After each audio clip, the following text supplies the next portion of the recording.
YouTube family, you are seeing some rare but surprisingly rare Dragon Ball Xenoverse gameplay. Um, I mean, as much as I love Dragon Ball Z, as much as I loved Dragon Ball Xenoverse, I'm not the type of guy to pull myself away from playing a game that I love and enjoy just to make videos about it. I'm just not that type of guy. I mean, I love playing this game. I loved getting online, doing parallel quests with my friends, battling people online, practicing on my own. I loved practicing on my own and just throwing different moves together and seeing how they worked and practicing my combos. I mean, I really truly enjoyed this game. Not to mention the fact that, I was also playing, Battlefield Hardline, Mortal Kombat, other games with my friends as well. So I never really wanted to just tear myself away from that, along with the fact that I was in school and working. I just didn't want to pull myself away from playing to make videos. But you know what? I'm in a transitional period in my life. Summer's coming up. I'm going to have a whole lot more time to do other things. So that's when I'm going to take this chance to also go through a transitional period in my YouTube channel. I'm starting a website project that I'll probably be promoting on here as well. And I'll be able to upload more and different things. So it's not going to be just a bunch of Xenoverse. It's not going to be just a bunch of Mortal Kombat. It's going to be a little bit of everything. But there's another reason why you're looking at some Xenoverse gameplay today, specifically. There's a reason why this upload is a Xenoverse upload. And that's because with this new installment to the Dragon Ball Z timeline, it's all about Frieza. And I'm perfectly fine with that because I love Frieza. Frieza, to me, is the greatest villain in the entire Dragon Ball series. Not only that, but to me, he's the second greatest villain behind the Joker in all of fictional history. I love the character Frieza, so I'm okay with them once again putting another piece to his story. And a lot of people want to talk about, oh my god, how did Frieza go from not being able to fuck with a Super Saiyan to being able to put down a Super Saiyan God? Wow. And while that's cool, I kind of want to talk about something else that involves Frieza. Something else that goes back to when we first saw Frieza. So let's just talk a little bit about what we know. Frieza was a tyrant. He was known then as the most powerful being in the universe. Everyone feared Frieza. Everyone. Even the Kais. King Kai was even terrified of Frieza.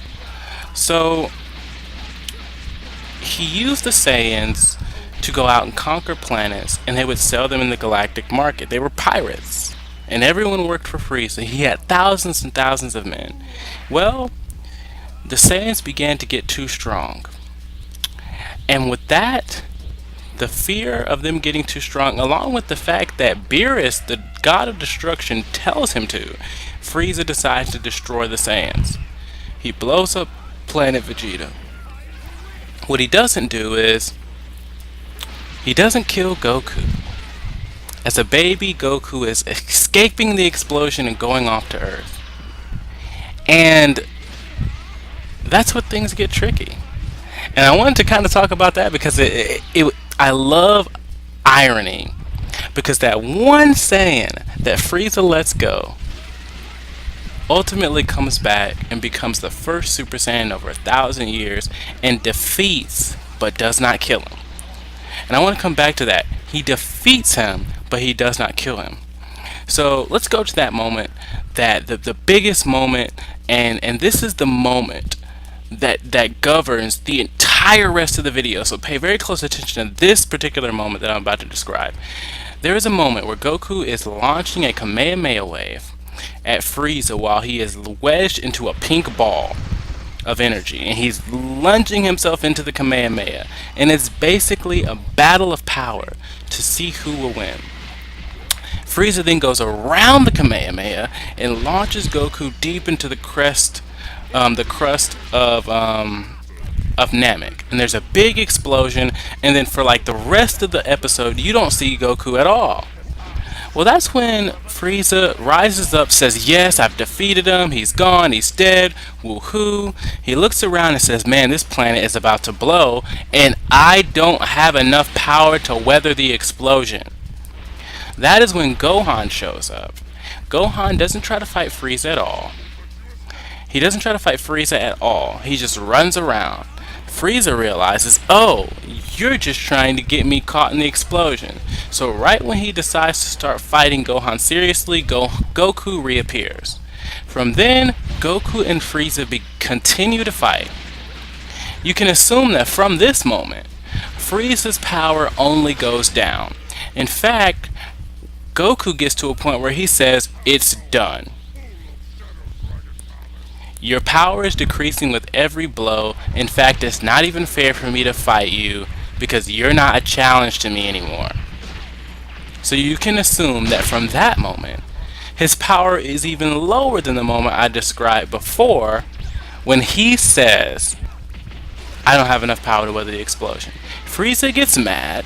He uses his pink Destructo discs that can follow you around. Well, one of them ends up slicing Frieza in half. You can only assume that that obliterates Frieza's power at that point. With Frieza dying, Goku feels sorry for him and gives him some of his energy. Right? Frieza gets up and tries to use that energy to destroy Goku, and that's when we get the famous one-handed angry Kamehameha. Now, with all that being said, with his power going so low from the moment that he said that he doesn't have enough power to weather the explosion, how the hell could Frieza have possibly survived the explosion of Namek? What are we going to say? What are we going to go with? I mean, because there's a few different things you could say. I mean, you could go with, oh, that was just a dubbing error, Grown B. Nowhere else does it say that Frieza says anything like, I don't have enough power to weather the explosion. Whatever.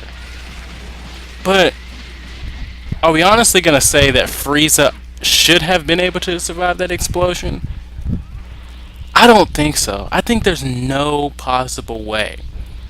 Honestly, for me, Akira Toriyama just wanted to expand on the story. He just wanted to expand on the story, so he just said, fuck what I said earlier. We're not going to have that in there. We're going to go ahead and put him into the... We're going to go ahead and let him survive and come to Earth for some extra suspense. But what do you think? I mean, it seems crazy to me. It seems weird to me. But in my opinion, there's no reason why Frieza would have been able to go to Earth and Trunks shouldn't have had to defeat him. But what do you think? Do you really think that after everything that happened, regardless if you wanna believe the whole Frieza not having enough power to weather the explosion, which he says himself, do you honestly believe that Frieza should have been able to survive that explosion? Let me know. Original Grown B out.